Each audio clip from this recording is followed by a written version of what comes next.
I've often said that the way you can tell how old someone is by looking at their hands, because most people focus on their face and they can get aesthetic treatments done on their face, but their hands are usually the last thing that they think about.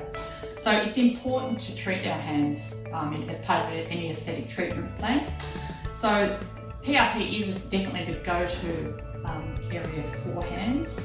When we inject hands, we do just as we do with face. We take our plasma, centrifuge, and then use a smaller sort of needle approach to inject in retrograde type of threads through the hands. We can even go down to the finger zone, because obviously our fingers tend to age quite early on too. It's a really great treatment for hands, and not something that you tend to bruise with so much as we do with our face and our neck.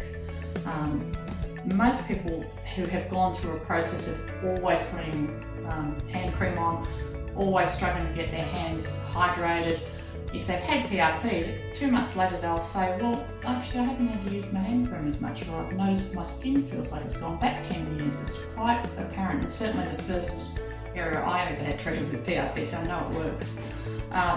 If people don't believe it works, it's sometimes useful to treat one hand and leave the other one just as it was, and then in 2 months' time get the patients to compare the size, and it's actually quite miraculous what results it achieves. So I always incorporate as part of my treatment plans for the ageing hands.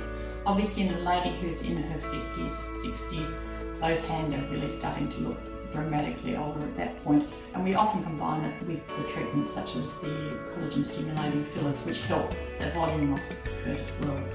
But usually a series of treatments around repeated after 2 months, say about 2 treatments, will get you to a point where you can actually notice the difference. So it's a really affordable and very safe treatment to use in our hands.